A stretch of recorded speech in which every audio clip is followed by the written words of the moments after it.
Halo pemirsa Cokro TV, jumpa lagi dalam program yang lagi viral. Nah, yang lagi viral, yang lagi rame di netizen saat ini ya, media-media memberitakan terkait acara deklarasi Gerakan Nasional Anti Islamofobia yang hari Jumat kemarin itu diselenggarakan di Al-Azhar ya, Al-Azhar dekat Blok M itu ya. Nah, sejumlah tokoh itu hadir. Ada Hidayat Nur Wahid, ada Ferry Juliantono, ada Persaudaraan Alumni 212 ya. Dan banyaklah, termasuk katanya juga testimoni dari Ustadz Abdul Somad. Nah, ini menarik ya. Seperti biasa bersama saya nih Nong Darul Mahmada. Lupa, udah langsung nyerocos aja. Saya Nong Darul Mahmada. Saya didampingi oleh sebelah kiri saya Belmondo Scorpio, dan sebelah kanan saya Kajito El Kayene. Ya, tadi saya udah memulai bahwa yang lagi rame ini Gerakan Nasional Anti Islamofobia. Ya. Nah, ini menarik karena apakah benar nih gerakan-gerakan seperti itu tuh relevan untuk Indonesia ya? Apakah benar negeri kita ini yang mayoritas adalah umat Islam, yang dikenal di seluruh dunia itu sebagai negara yang bukan berkonstitusi Islam gitu ya, tetapi dikenal sebagai negara yang paling ramah, negara yang paling demokratis di dunia, sebagai negara yang mayoritasnya itu adalah umat Islam. Nah, kita mau mendiskusikan soal ini nih, apakah apa sih pentingnya ada gerakan anti Islamofobia ini? Karena sebenarnya gini ya, Bro Kajito sama Bro Belmondo, Cokro sendiri tuh sering loh dibilang bahwa kita ini Islamofobia katanya. Yang sering ngomong itu tuh misalnya Rocky Gerung, bilang bahwa Cokro itu bagian dari yang sering mengkampanyekan Islamofobia. Padahal kan apa gitu loh, apa bukti bahwa kita itu misalnya Islamofobia? Dan lebih besarnya lagi, dengan adanya deklarasi gerakan anti Islamofobia ini, kemudian kita bertanya lebih luas lagi, sebenarnya apa relevansinya? Apa sih bukti bahwa Indonesia ini kemudian melakukan atau membenci? Islamofobia itu kan benci atau anti terhadap Islam, fobia terhadap Islam gitu. Kayaknya enggak deh ya. Rasa-rasanya seperti itu. Nah, kita mau ngobrolin soal itu. Siapa dulu nih? Kito dulu apa Belmondo dulu? Sebaiknya Bro Belmondo saja. Mas Kajito dulu lah. Senior dulu lah. Saya nggak berani langkai senior. Ya, dari kemarin ke kemarin memang Kajito selalu yang kedua. Sekarang coba yang pertama. Silakan. Saya takut merebut ini. Gantian. Oke, siap. Saya ingin mengomentari yang terakhir tadi tentang klaim bahwa atau tuduhan bahwa Cokro TV ini menyebarkan Islamofobia begitu ya. Jadi narasi semacam ini memang tujuannya satu, ingin mengaburkan ya, ingin mengaburkan fakta bahwa sebenarnya selama ini ada pihak-pihak yang kritis, berpikir kritis, berani menyampaikan pendapat bernama Cokro TV. Sebenarnya banyak kan, salah satunya Cokro TV. Karena mereka kalah argumen, nggak bisa membantah tadi fakta-fakta tadi ya, dari argumen-argumen Cokro yang kritis ya, yang faktual. Makanya mereka melarikan ini kepada tuduhan Islamofobia. Dasarnya jadi seperti itu ya. Di stigma gitu kan. Oh, kamu Islamofobia. Itu cara membunuh argumen lawan tuh begitu. Membungkam. Membungkam lawan tuh langsung gitu. Ad hominem mereka kan. Langsung menyerang, menyalahkan, dan sebagainya. Mereka nggak mau fokus ke substansi. Tapi ya kalau bisa diserang dulu gitu. Karena kalau sudah dilekatkan, tadi lucu sekali kan. Yang nuduh Islamofobia itu Rocky gitu loh. Rocky itu non muslim padahal kan. Sementara yang berpendapat kritis itu orang-orang Islam. Bang Ade itu sangat taat Islamnya kan. Denny Siregar taat, Eko tadi taat gitu. Terus saya juga Islam meskipun kurang taat gitu loh. Belmondo juga taat gitu kan.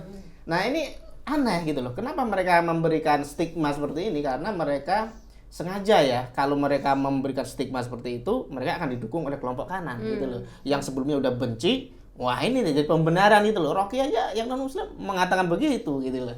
Dan ini taktik saja menurut saya. Itu yang pertama. Yang kedua, jika dikaitkan dengan gerakan tadi yang di Al Azhar tadi, ini sudah bukan celotehan gerung lagi, ini sudah sistematis ya namanya. Dan saya menduga ini ada kaitannya dengan politik tentu saja ya. Karena sekarang sudah tahun politik ya. Udah mau masuk ke sedikit lagi lah. 2024 ya. Jadi 2023 sudah panas dan ini pemanasannya sekarang gitu loh. Anget-angetnya sekarang. Anget-angetnya. Nah, saya menduga arahnya ke sana ya. Kenapa begitu? Karena kelompok ini deklaratornya ya salah satunya ya FPI, ada HTI, ada 212. PKS ya, 212, ada nggak jelas lah itu sama apa ormas-ormas itu. Ahmad Dhani musisi. Ada juga. Ada. Kan nggak jelas juga. Artinya begitu. Jadi Buniani juga termasuk makanya hadir katanya. kelompok sakit hati kan, barisan sakit hati, dan mereka sengaja membuat gerbong baru ya, membuat lokomotif baru dengan gerbong-gerbong yang diisi oleh kelompok-kelompok tadi. Nah ini apalagi tujuannya kalau bukan bargaining ke 2024. Nah ini sudah jelas arahnya ke sana ya.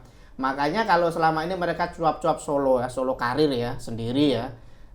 Bagaimana kalau mereka disatukan? Nah ini kan akan lebih kuat gitu kan. Jadi kalau menurut Bro Jito ini gerakan nasional anti Islamofobia ini bagian dari konsolidasi. Nah ini konsolidasi politik menuju tahun politik 2024 nanti.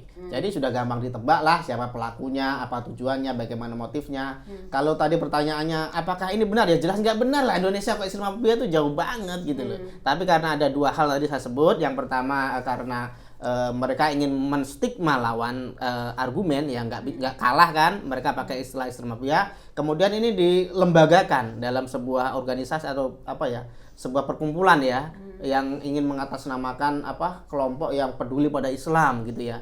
Dan siapapun yang melawan kelompok ini akan distigma bahwa mereka ini kelompok anti Islam. Pada akhirnya akan ke sana. Saya kira gitu. Iya, iya.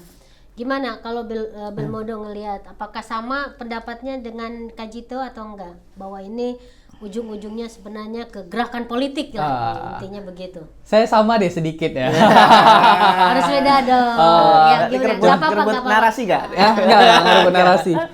Cuman saya mau punya pandangan juga terkait dengan gerakan anti Islamofobia ini. Saya agak aneh kedengarannya. Pertama, tadi Tenong juga sampaikan bahwa kita ini juga mayoritas muslim. Bahkan muslim kita ini menjadi contoh untuk muslim-muslim lain, seperti muslim yang lebih progresif. Kemudian ada gerakan ini kan, pandangan mereka adalah melihat Islam itu dilihat sebagai yang radikal, intoleran. Terus saya ada kutip juga tuh yang disampaikan Mas Ferry ketika melakukan deklarasi, meminta pemerintah itu jangan terlalu menyudutkan Islam begitu. Karena kalau diperhatikan juga secara yang terjadi di Indonesia ya, itu kan ada juga muslim yang radikal itu memang ada gitu. Ada. Yang intoleran itu memang ada gitu, dan kebinekaan, yang anti kebinekaan juga memang ada. Terus dia meminta pemerintah untuk tidak menyudutkan Islam itu maksudnya gimana, saya jadi kurang ngerti gitu. Apakah pemerintah anti Islam gitu? Padahal yang kita tahu banyak juga pejabat-pejabat kita, bahkan orang Wapresnya aja kiai. iya, wapresnya seperti Kiai Haji Maruf Amin aja juga orang MUI gitu. Pak Jokowi juga dekat kepada Buya Syafi'i Ma'arif, Quraisy Shihab, Gus Mus dan lain sebagainya. Kemudian gerakan ini mengatakan bahwa pemerintah diminta untuk tidak benci itu, jadi saya agak bingung jadinya nih. Ini gerakan memang pure politik deh kayaknya, cuman bawa-bawa nama Islamfobia. Kalau saya perhatikan itu. Terus yang ingin saya cantumin juga adalah fakta sosiologis terkait memang Islam yang radikal itu memang ada. Itu kan kita nggak bisa bohongi dan pungkiri juga. Kalau kita lihat ini secara awam, tiba-tiba gerakan ini lahir kan berarti memperjelas polarisasi juga terhadap Islam. Seharusnya gerakan ini bukan berada di negara mayoritas kalau saya. Bagus di negara minoritas seperti Eropa untuk memperjelas itu, atau US, ya benar. Kalau saya memperhatikannya sih itu, Tenang. Artinya kamu ingin bilang bahwa gerakan nasional anti Islamofobia ini untuk Indonesia itu nggak relevan ya? Karena kan di Indonesia ini umat mayoritasnya adalah orang Islam, dan secara pemerintahan, kebijakan presiden dekat sama tokoh-tokoh Islam, wapresnya juga seorang kiai, Jokowi juga seorang muslim gitu kan. Jadi benar-benar nggak relevan ya. Nah, tadi Jito kan juga ngomong bahwa sebenarnya gerakan ini kan ujung-ujungnya kan menuju politik. Betul. Menjadi ajang konsolidasi untuk bagaimana nih menghadapi di 2024. Kan kelihatan dari tokoh-tokohnya ini kan. Artinya sebenarnya dari segi sentimen ke masyarakat, soal-soal isu-isu keislaman ini masih dianggap sangat-sangat ini ya, apa istilahnya tuh bukan laku, tetapi bisa memancing emosi yang gampang sekali disulut ya. Nah, gimana? Maksudnya kalau misalnya kita ngelihat dari orang per orang atau tokoh-tokohnya, ini ujung-ujungnya kemana, bro? Ya, menyambung tadi yang saya katakan bahwa ini adalah bergaining politik ya, konsolidasi politik, tujuannya kemana? Dari beberapa nama terkuat ya, ada 3 nama lah katakanlah minimal begitu sekarang ya. ini 3 besar terus 3 ya. besar, ada Prabowo, ada Ganjar, ada Anies. Kelompok ini kemungkinan menurut tebakan saya akan nggak lama lagi akan mendeklarasikan dukungan kepada Anies Baswedan. Nah, kenapa begitu? Karena setelah Prabowo kalah 2 kali, mereka tuh butuh jargon baru ya. Apalagi Prabowo sudah masuk gerbong pemerintah, mereka tuh setengah putus asa gitu kan. Waduh, ini calon yang kita dukung mati-matian sampai saweran dan sebagainya, kok masuk gerbong gitu loh.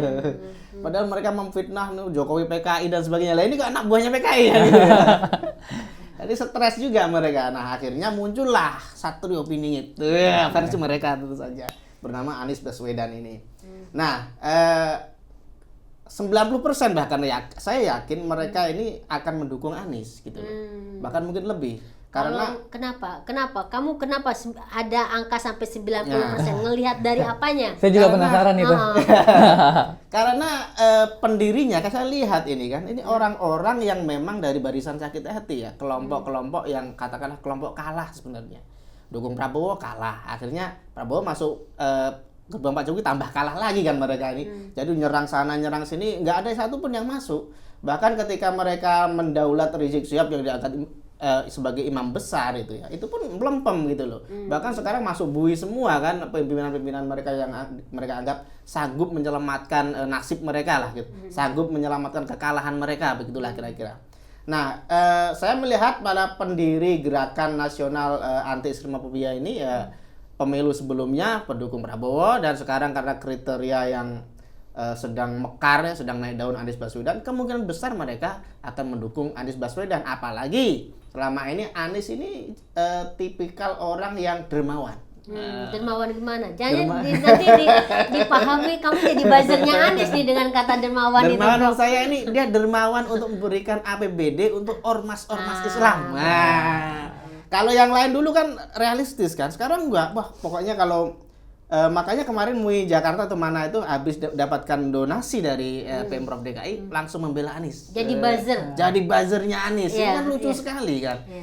Kenapa mereka melakukan itu? Ya karena Anies dermawan tadi. Kalau mereka nggak dermawan kan nggak mungkin kan. Ahok mungkin agak pelit kan bagi mereka kan. Prioritas Ahok kemiskinan, banjir, macet dan sebagainya. Anies enggak. APBD yang puluhan triliun itu nggak jelas juntrungnya. Kemiskinan di Jakarta malah meningkat, padahal di nasional turun. Ini kan aneh sekali kan. Jadi apa yang salah dengan Jakarta? Kalau di Jawa Tengah misalnya, ya maklum APBD nggak begitu banyak kan.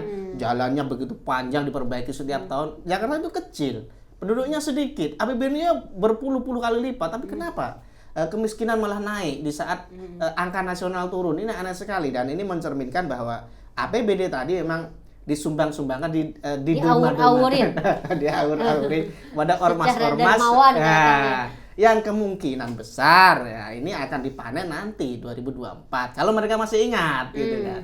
Saya kira begitu ya, Mbak. Nah, kamu gimana ngelihatnya? Apakah kamu setuju nih bahwa ujung-ujungnya nih nanti gerakan ini kan lagi konsolidasi. Ujung-ujungnya adalah akan memunculkan atau mendukung salah satu capres yang tadi bilang dermawan itu. Agak masuk akal ya kalau saya. Saya agak masuk di akal saya. Jadi saya kepikiran itu, apakah gerakan anti Islamofobia ini benar untuk Muslim atau sebenarnya ini siasat saja yang membuat ingin pemerintah tuh anti Muslim gitu.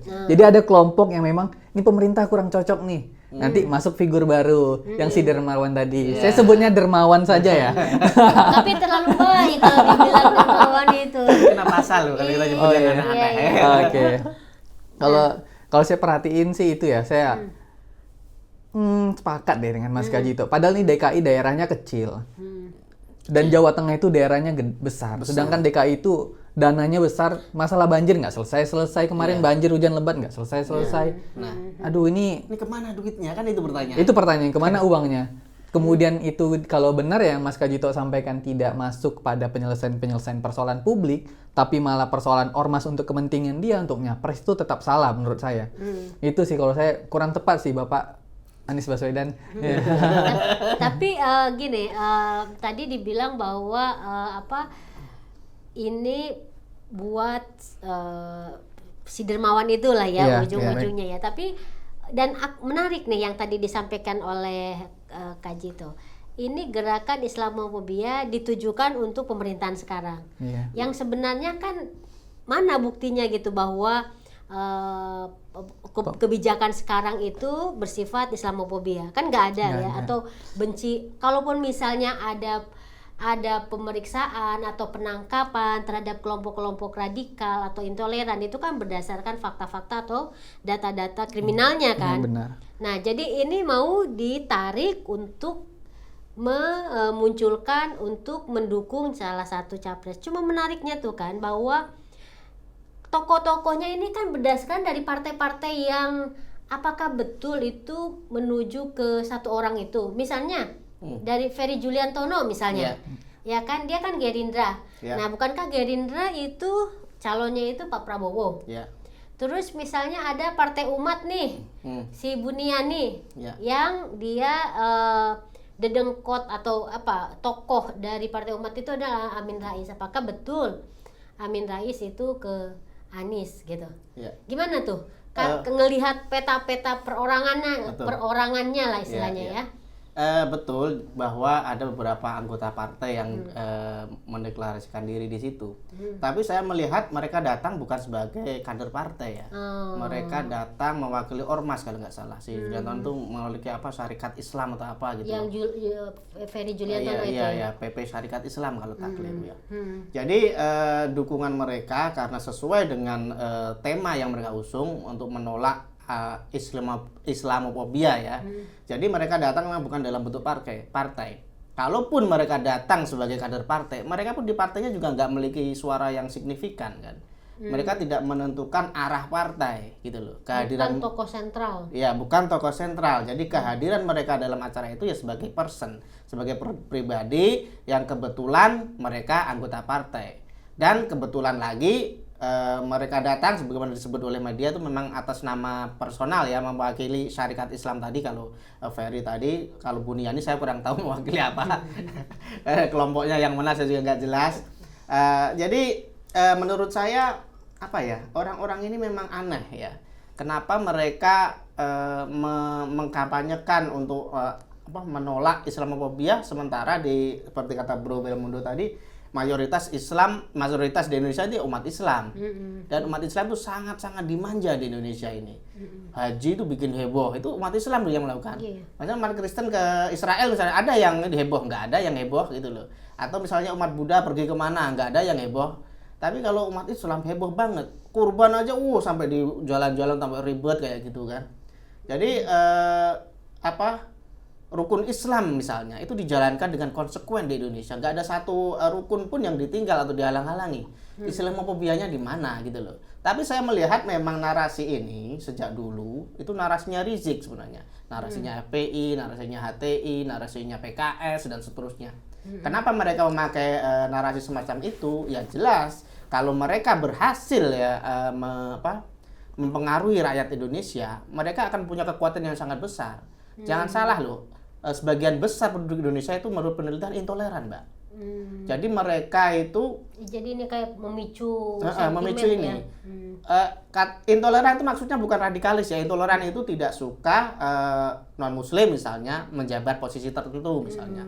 Atau non-muslim menjadi tetangga mereka. Itu ada surveinya kemarin itu dari 2010 atau berapa sampai 2017. Dan mayoritas itu kita ternyata intoleran gitu loh. Itu mencengangkan. Jadi jumlah yang begitu besar kalau dibumbui dengan isu-isu seperti Islamofobia dan sebagainya, ini akan jadi aset yang sangat besar sekali ya untuk menggerakkan kelompok gurem ini. Kelompok yang sebenarnya kecil, tapi kalau berhasil menyedot kelompok besar yang mudah diombang-ambingkan ini, mereka punya kekuatan baru untuk melawan siapapun, termasuk melawan pemerintah, melawan kelompok nasionalis karena sebagian kelompok nasionalis juga intoleran gitu loh. Jadi ketika kelompok ini tergantung arus kalau tergantung arus. politis. Ketika dicekoki dengan isu agama, wah langsung militannya keluar. Padahal mereka sholat enggak, puasa enggak, tapi kalau agamaku dinista, wah Allahu Akbar gitu kan, jihad. Mereka sampai ke situ. Mereka enggak mencerminkan diri bahwa mereka itu bukan orang yang tadi sadar diri lah gitu loh, nggak usah banget lah sok-sokan bela agama dan sebagainya. Itu yang pertama ya. Yang kedua, saya ingin mengutip perkataan Wakil Khatib Suriah Pengurus NU ya Jakarta, Kiai Haji Taufik Damas. Kiai Taufik Damas ini menyoroti aksi ini dan mengatakan bahwa sebaiknya kalau berpolitik itu yang cerdas, kata beliau begitu. Saya menafsirkan begini, berarti orang-orang ini berpolitiknya nggak cerdas dong. Berpolitik membodoh-bodohi umat ya, kurang lebih begitu ya. Karena negara mayoritas, presiden Islam, wapres Islam, menteri agamanya juga seorang Gus yang powerful gitu, yang sangat disegani, yang ketua Banser dan sebagainya. Loh ini Islamofobianya di mana gitu loh. Menteri-menterinya kebanyakan juga orang Islam dan sebagainya. Makanya Kiai Damas ini selain menyebut bahwa atau menyarankan berpolitik yang cerdas, tapi kalau saya dibalik berarti mereka kurang cerdas kan dalam berpolitik. Yang kedua, beliau juga menyebutkan jangan melakukan kejahatan terhadap Islam, kata beliau. Nah, ini sangat mendalam. Dengan melakukan itu mereka melakukan kejahatan terhadap Islam. Kenapa? Karena tindakan mereka itu seolah memposisikan Islam itu lemah di Indonesia.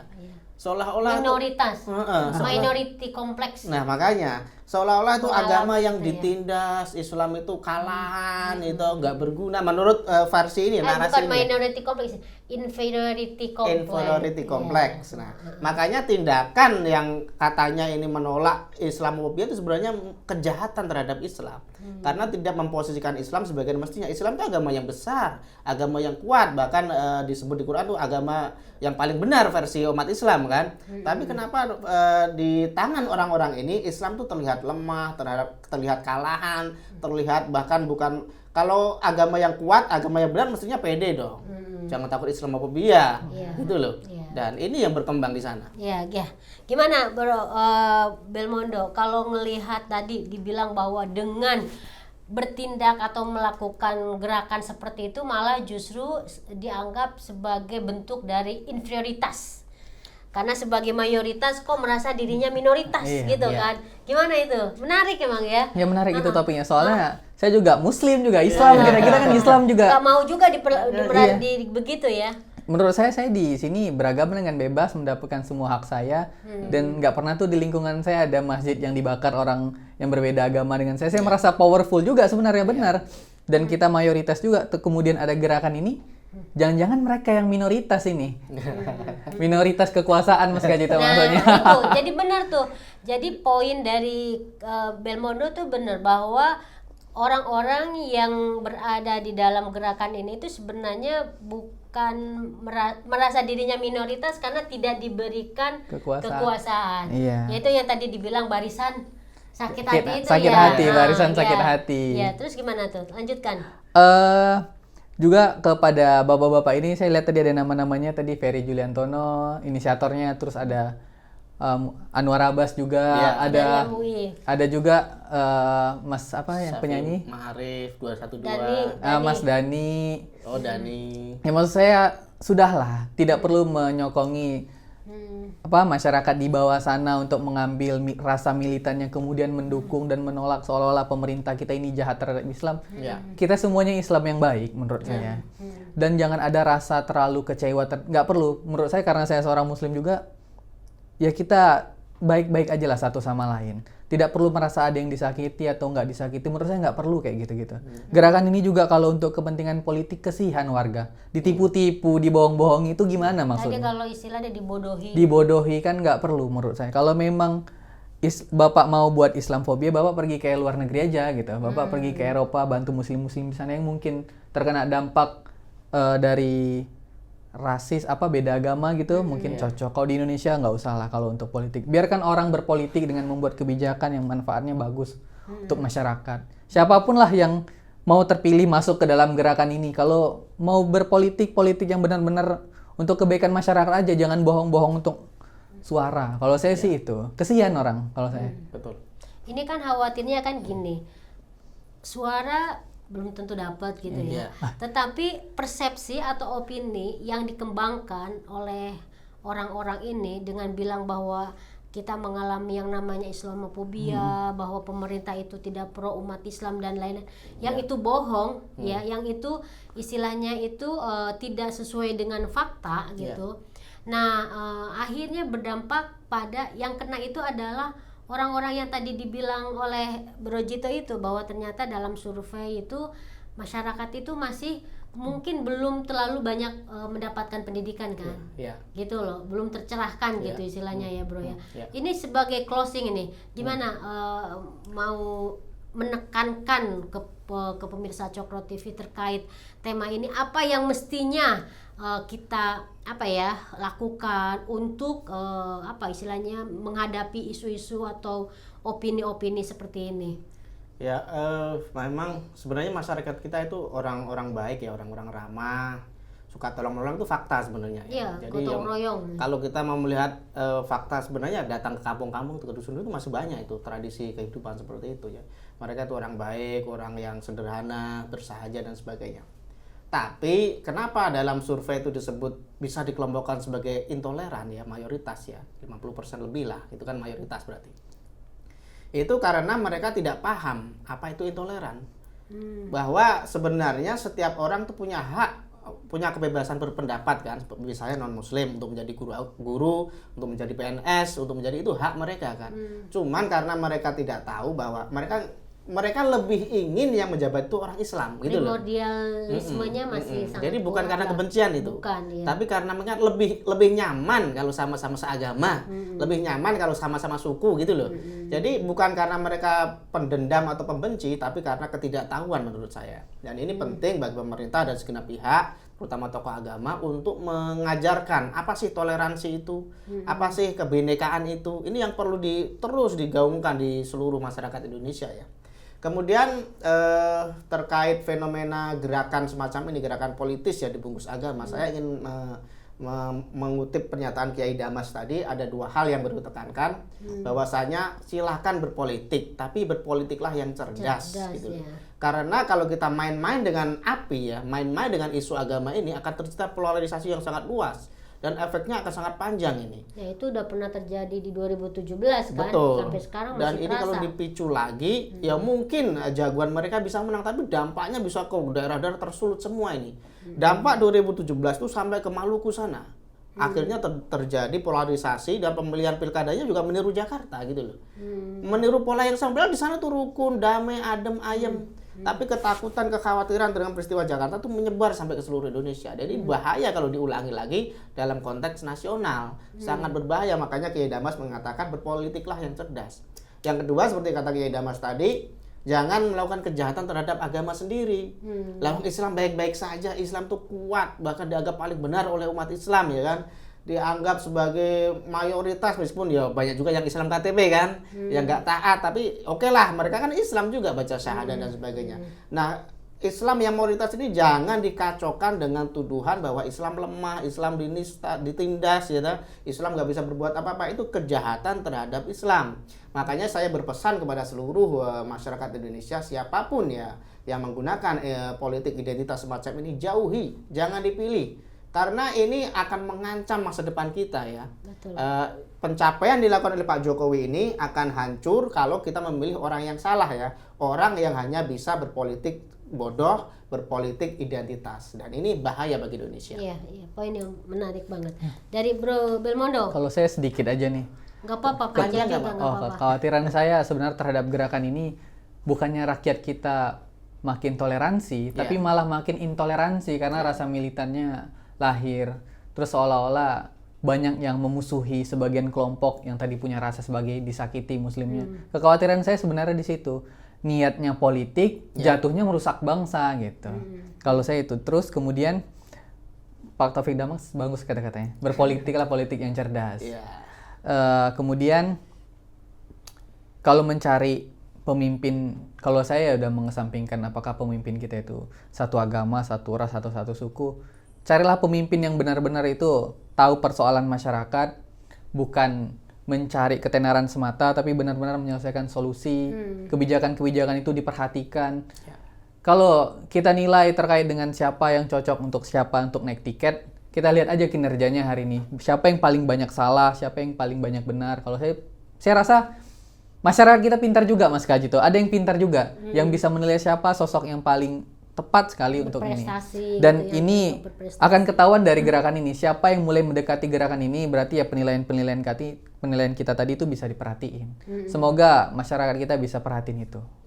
Ya menarik ya. Jadi sebenarnya kalau saya pribadi ngelihat nih gerakan nasional anti Islamofobia itu sebenarnya ingin melanggengkan politik identitas yang selama ini kita sama-sama ingin menguranginya gitu kan. Benar. Tapi oleh kelompok ini malah ingin dilanggengkan nanti di pemilu 2024 nanti ya.